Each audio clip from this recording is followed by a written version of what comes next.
All right, this is a story about Josie. Josie is a 43-year-old former college athlete. So we're assuming she's healthy, she's in shape. But over the past several months, she's felt increasingly tired, sometimes unable to do normal household activities. And she awoke in the middle of the night feeling very short of breath. Okay, let's remember that symptom. And by the time we're done with this, let's try to describe what's causing that shortness of breath. So she went in to get examined. She had a physical examination, labs, and an echocardiogram. What's an echocardiogram?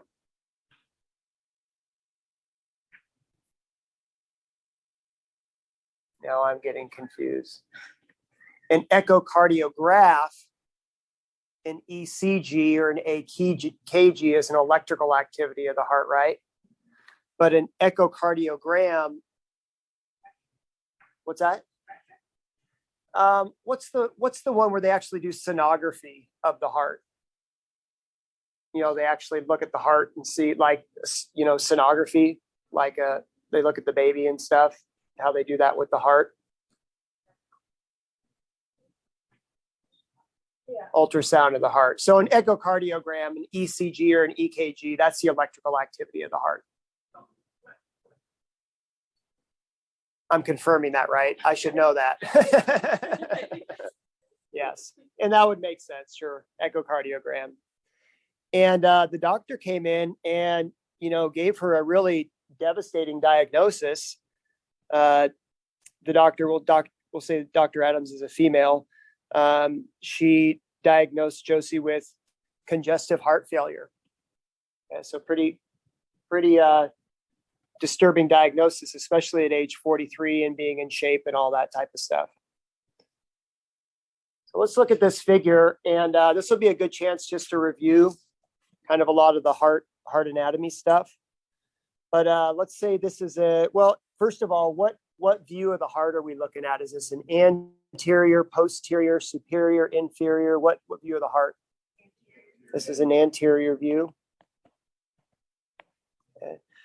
What heart chamber is this right there? That's the right atrium. And below it is the right ventricle. Then on the other side, what's this heart chamber?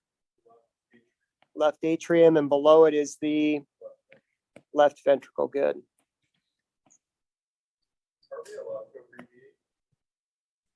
Only me.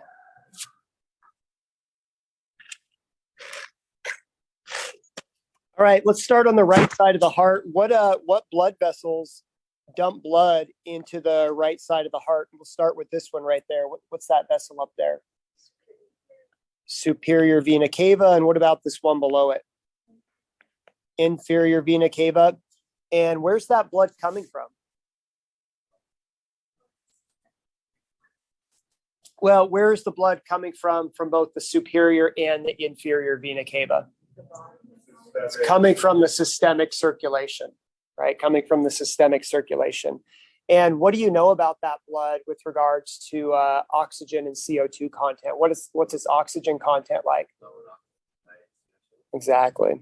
Okay. So we're going to color this. We'll color this blue in here. Okay. So blood is returning to the right atrium from the superior vena cava and the inferior vena cava. Let's move over to the left atrium. And what blood vessels are returning blood to the left atrium? They're these four vessels right there. Those are the pulmonary veins. And where are the pulmonary veins coming from? The lungs. Good. And what do you know about the blood that's coming from the pulmonary veins into the left side of the heart? High in oxygen, low in CO2. Good. So we're going to color that red. Okay. So the first stage of the cardiac cycle is what we call ventricular filling. So that's when blood is moving from the right atrium to the right ventricle, and the left atrium to the left into the left ventricle. And to do that, it has to go through valves. What is this valve that separates the right atrium from the right ventricle called? That is the tricuspid valve. And what about this one that separates the left atrium from the left ventricle? The mitral or bicuspid valve. Good. Okay, so the first stage of the cardiac cycle is ventricular filling. And that in and of itself is divided into two phases. Ventricular filling is. The first phase of ventricular filling is when most of the blood goes from the atria into the ventricles. And what do we call that period of ventricular filling where like 80% of the blood goes from the atrium into the ventricles? That's passive. That's passive ventricular filling. So blood is moving passively from the right atrium through that valve into the right ventricle. And the same thing on the left side of the heart. This is occurring simultaneously from the left atrium into the left ventricle. Okay. And what happens at the end of ventricular filling? What's the last event that kind of caps off ventricular filling? The right and the left atria contract and they shoot that last little bit of blood through. What starts that whole process? What starts contraction of the atria? Where is that? What is that node called and where is it located? It's the SA node. Where's that located? In the right atrium. And when the SA node fires, it electrically stimulates all of the atria simultaneously. And how does that show up on an echocardiogram? The P wave. Good.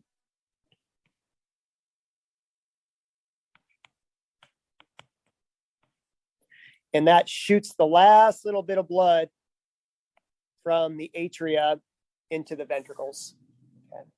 And now the ventricles are filled with blood. And now it's time for the ventricles to contract. And as you know, contraction of the ventricles is under electrical control. So you have this, you have the SA node that fired and it stimulated the atria, both of the atria. But how does that electrical signal get from the atria down into the ventricles? What does it have to hit next after the SA node? The AV node, which is also in the right atrium there. Then it takes it through something called the bundle of His. And then that branches into what we call the bundle branches, which go down near the apex of the heart. And then all of those electrical fibers run up through the ventricles.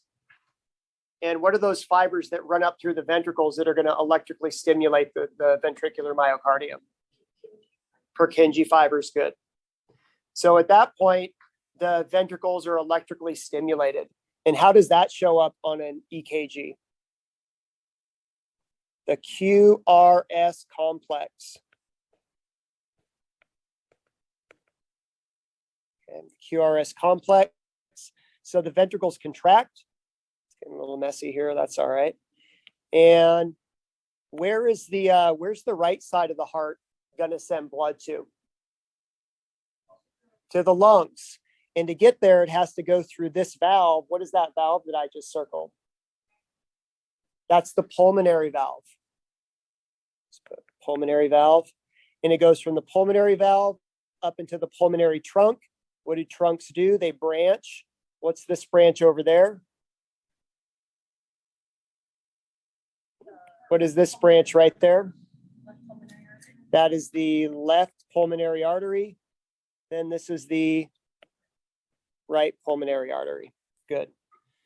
And then on the left side of the heart, blood has to shoot through this valve right there. What is that valve? That is the aortic valve. And where's that blood's going to go up through this vessel right there? What's that vessel? Good, that's the aorta. And you have these three branches at the top of the aorta. What's this branch right there?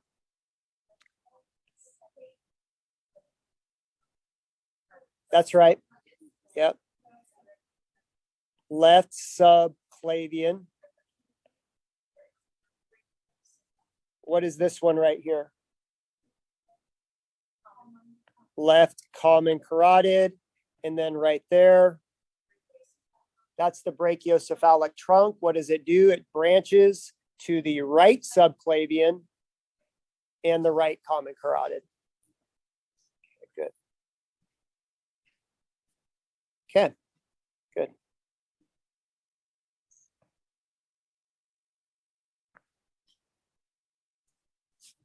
Let's see, in your own words, define the pulmonary and systemic circuits. How would you define the pulmonary circuit? What would you say about, you don't have to define it, what would you say about the pulmonary circuit?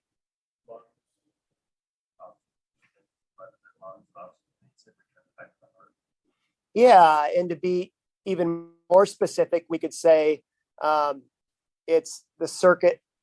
We could say that blood goes from deoxygenated blood goes from the right ventricle to the lungs, becomes oxygenated, drops off CO2, and returns back to the left side of the heart. Or simply, it's the circuit that goes to the lungs. Or the circuit that exchanges carbon dioxide for oxygen?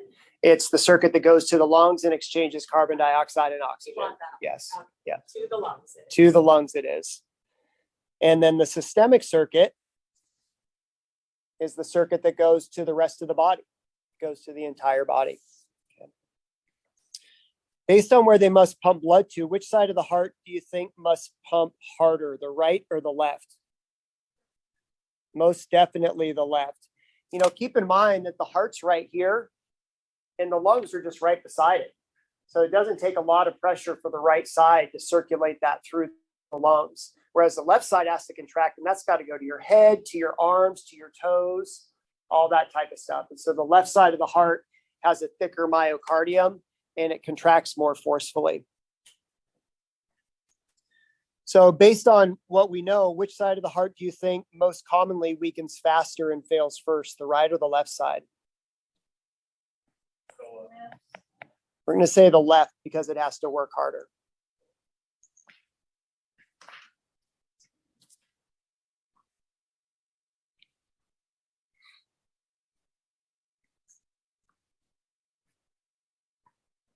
Okay, next question. If the left side of the heart fails, where in the circulation would blood back up? And then the right side as well. Let's take a look at this figure.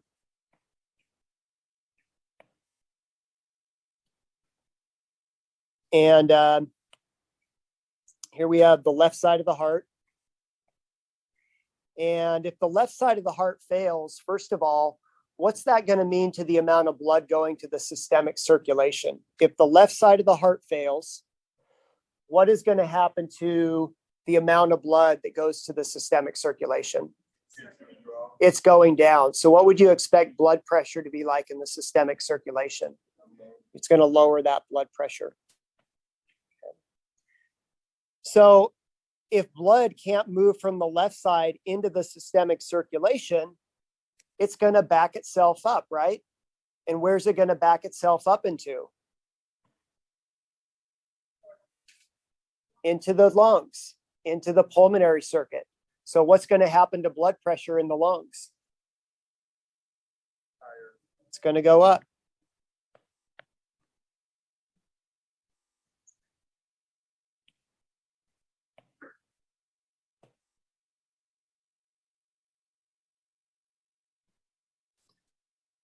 So let's see, let me just do this again. Just the left side of the heart. And the left side of the heart is failing, which means you're going to get decreased blood flow, decreased blood pressure up into the aorta, correct? And that's going to cause this blood to accumulate in the left ventricle, which is going to cause blood to accumulate in the left atrium. And where does it back up specifically from the left atrium? Even before that. Well, we just said it backs up into the, if it can't go to the aorta, it backs up into the left ventricle, then it backs up into the left atrium. And where does it back up to next? the pulmonary veins. So it backs up into the pulmonary veins, and that means it's going to back up into the blood,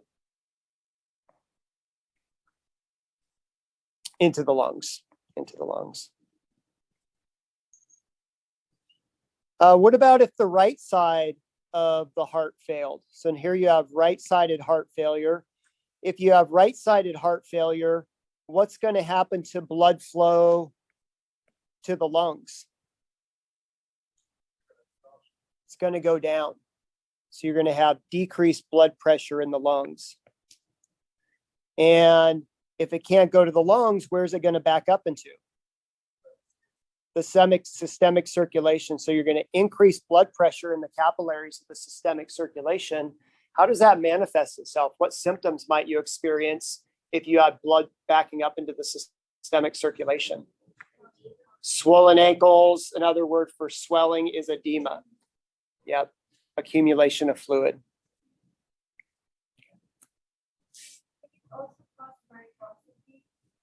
What's that?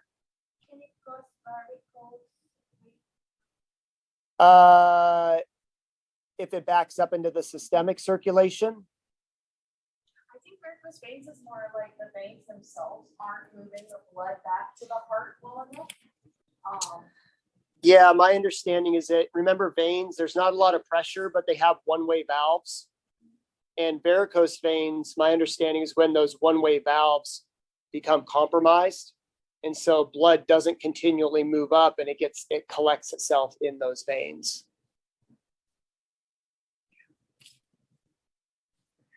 Let's see, this next question I find kind of confusing. But let's see. So the first part of it is we're talking about the left side of the heart and left side of the heart. So left-sided heart failure. And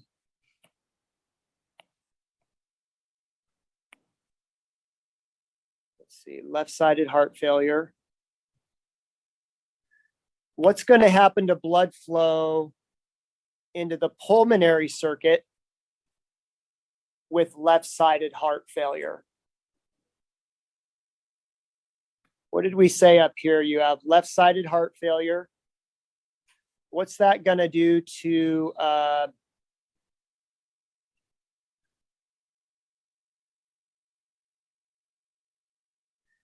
okay, wait, this is blood flow.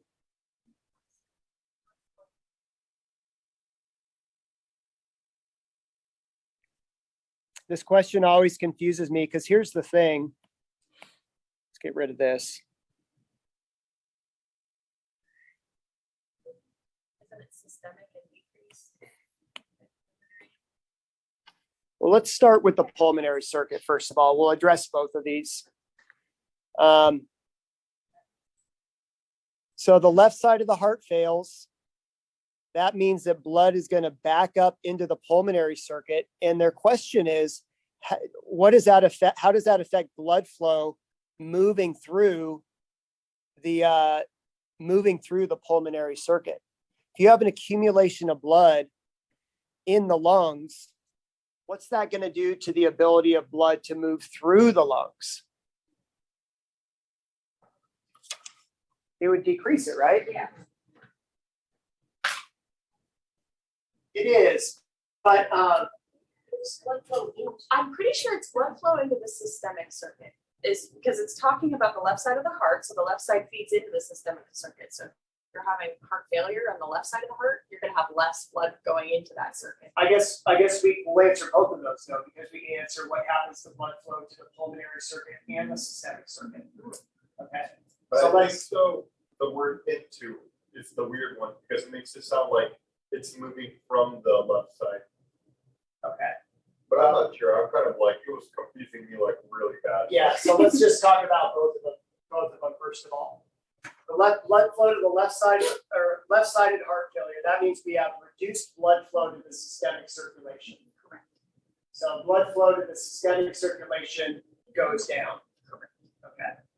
But what about the pulmonary circuit? Now you have blood backing up into the pulmonary circulation so that the blood pressure goes up there. Mm-hmm.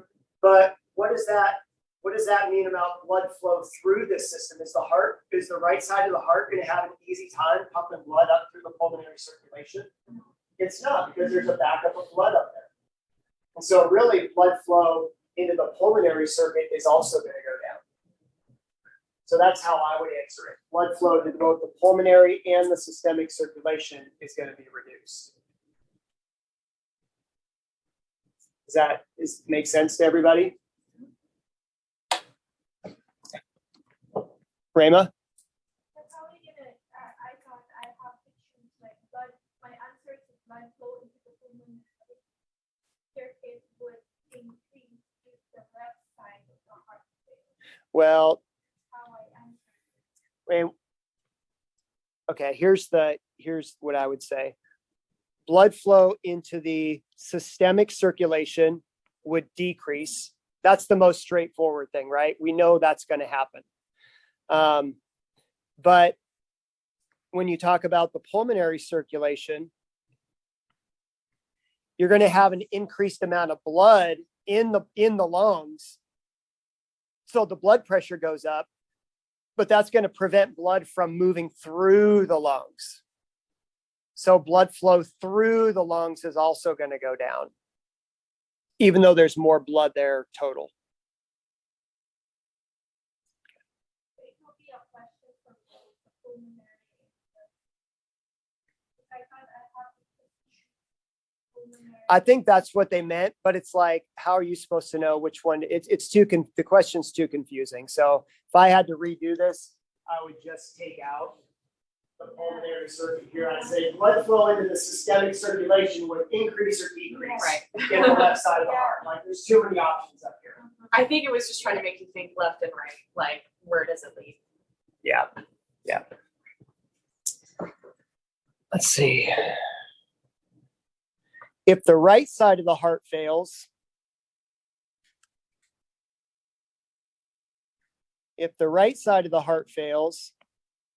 then blood flow into the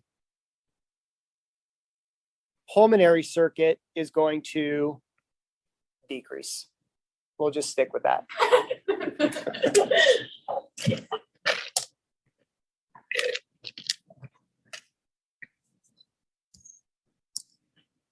Now, okay, let's go back to the left side. Describe what would happen to pressure in the blood vessels where the blood is backing up into. So we're gonna go back and we're just gonna stick with left-sided heart failure. So we have decreased blood flow to the systemic circulation, but we have a backup of blood to the pulmonary circulation, and that's going to increase blood pressure in the pulmonary circulation. Okay, it's going to increase blood pressure in the pulmonary circulation.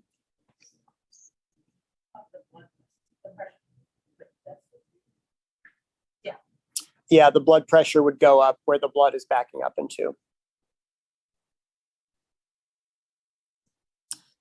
Okay, number 4, capillaries are by far the most common type of blood vessel in the body, and most capillaries are very porous. They leak fluid.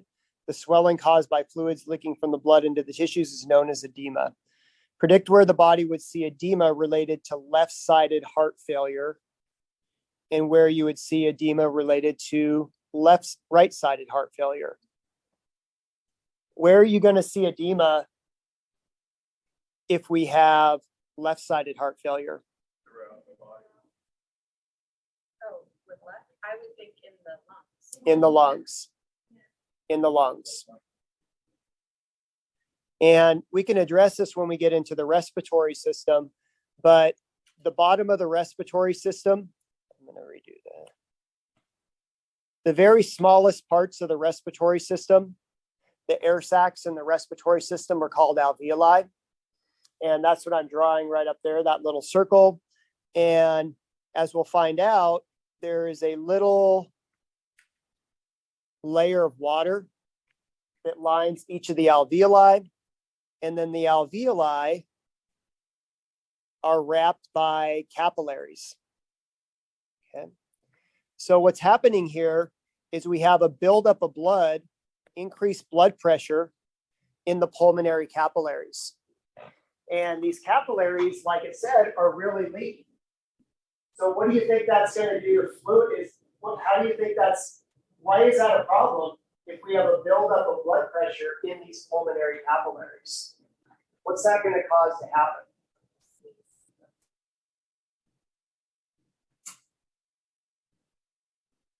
It has to do with the shortness of breath. Oh, squeeze your lungs, right? It's gonna decrease the amount of oxygen. Well, why does that happen though? If you increase blood pressure in the pulmonary capillaries, then fluid is going to move from the pulmonary capillaries into the alveoli. So that's where you actually get the edema, is you have the movement of fluid from the pulmonary capillaries up into the alveoli, and now you have this even larger water layer. And that large water layer interferes with gas exchange. Okay, so you get decreased oxygen into the blood. And that's what's causing the shortness of breath.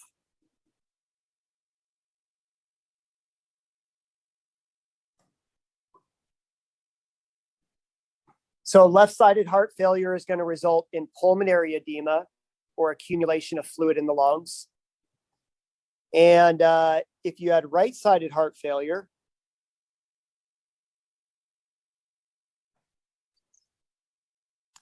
you have right-sided heart failure, we said that blood pressure is going to increase in the systemic circulation. So here we have a cell in the systemic circulation. Here we have a blood vessel, and we're increasing the blood pressure of this blood vessel, which is going to cause fluid to move from the blood into this interstitial space. And that's causing your edema. That's causing the swelling of the ankles, swelling of the extremities.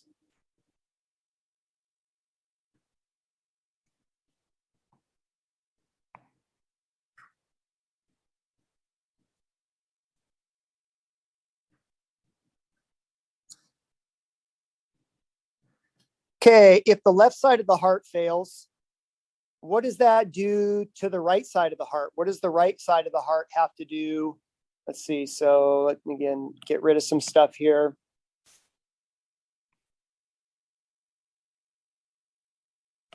You don't like congestive heart failure? Say what? Congestive heart failure? Let's see. The left side of the heart fails. So you have a buildup of blood in the lungs. What does that mean for the right side of the heart? The right side has to work harder. And why does it have to do that? Well, because there's a dam, there's a reservoir of blood in the lungs. So the right side has to generate more pressure to try to get that blood to move through there.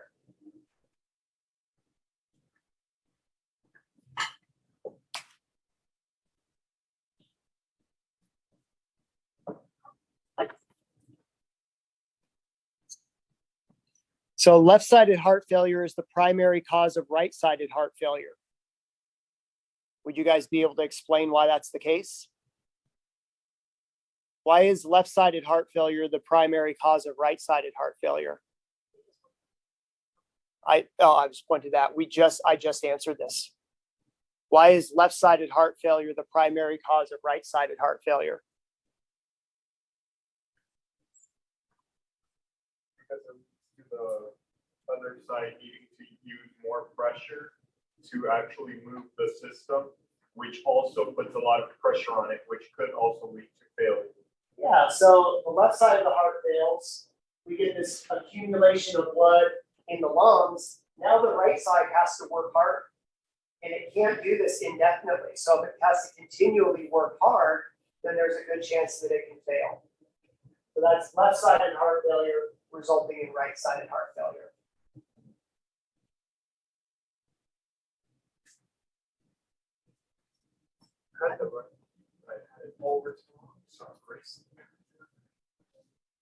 And why it's often referred to as congestive. Yes, I forgot that question.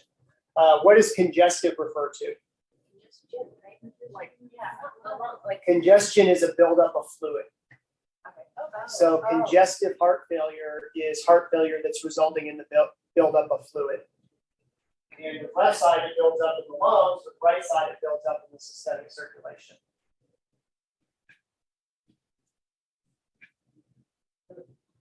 Not because What were you thinking? I think that it was because there was lots of oxygen to the cells and like that she was short breath. So That certainly has an, that certainly has an effect, but that's kind of a repercussion of, of all of this.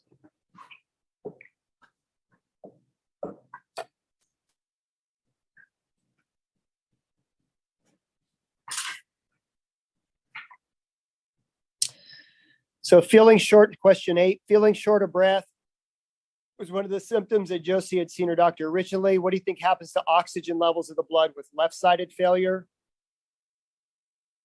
Well, I talked about that in this figure here.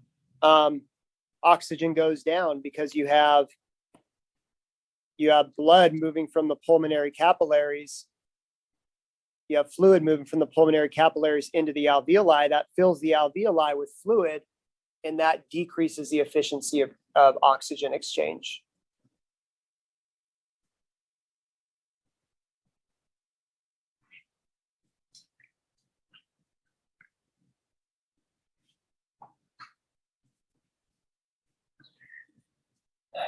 Okay. So we still don't know what cause. This is all just kind of not theoretical, but just kind of overview stuff. We still don't know specifically why Josie has left-sided heart failure, but it says here that she has a narrowed bicuspid valve. Okay. And it's possible that this is a congenital heart defect. What does congenital refer to? It means you're born with it. Okay. So she has a narrowed bicuspid valve.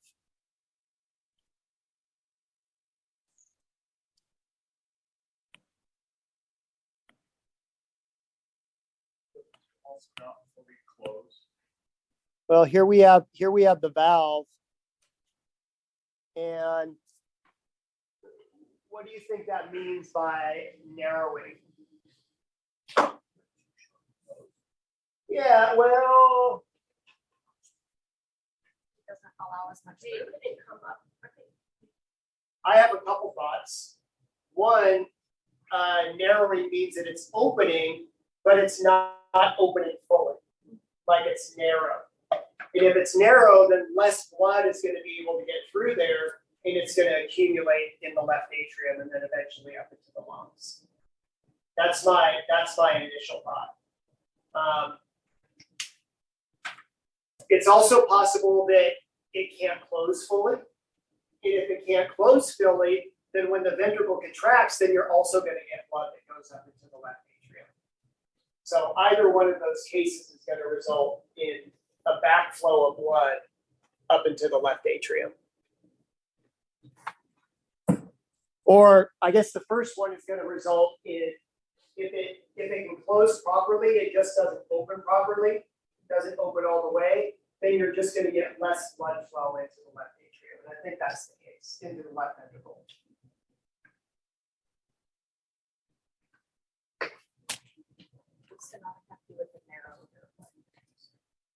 Yes.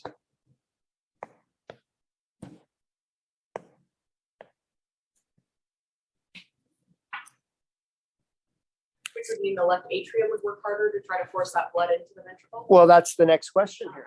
Yeah.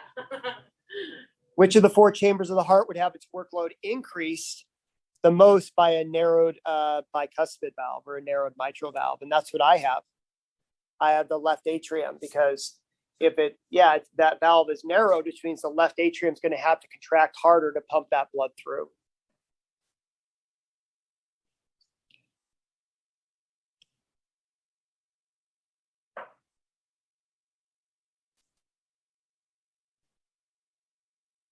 Another hypothetical, what if it was the pulmonary valve? It was a stenotic valve that was a narrow valve.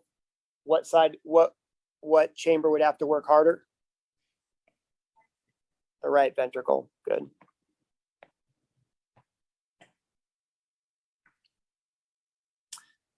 Describe how a stenotic valve increases the risk of heart failure. Well, we kind of answered it up there, but how would you say that? What's causing the heart to fail? It has to work too hard, right? It has to work too hard. And so, I'd say something like a narrowed valve reduces blood flow and requires heart chambers to work harder to pump it through the heart.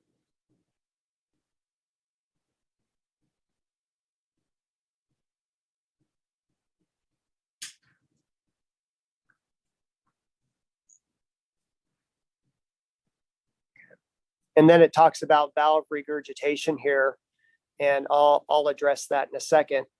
But I don't personally know this, but I know valve replacements are pretty common, right?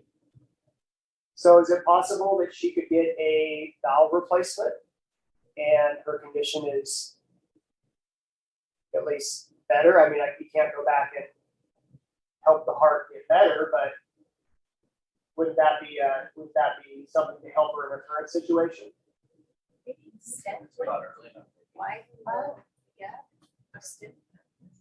Yeah, in this case study doesn't address this, but I would assume there is some surgical remedy that could be happened to help fix this problem. Wide or like a muscle, like the fact that it's narrow, it makes me feel like that would be like easier to address that. Yeah, you can do artificial valve replacements, put in a valve there that works properly and stuff. And that seems reasonable to me. Another case study that we used to do, it had to do with a heart attack. And with this particular heart attack, heart attack is reduced oxygen flow to the heart. And in this heart case study, this elderly man had a heart attack and it damaged the papillary muscles in his left ventricle. And the papillary muscles hold the chordae tendineae that hold the valves down, right? So what happens then is that when the ventricles contract, normally these valves close shut, but because the papillary muscle was damaged, it couldn't hold it down. And so the valve was flapping back up into the left atrium and causing blood flow to go back up into the left atrium. And that's what regurgitation is.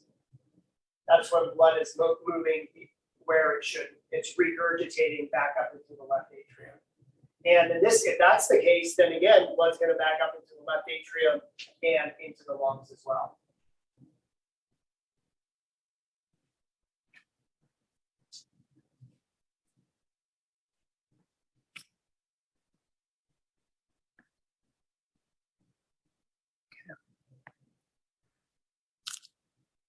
Okay, does everybody feel pretty good about that? So it would lead to like heart failure because the blood would kind of get stuck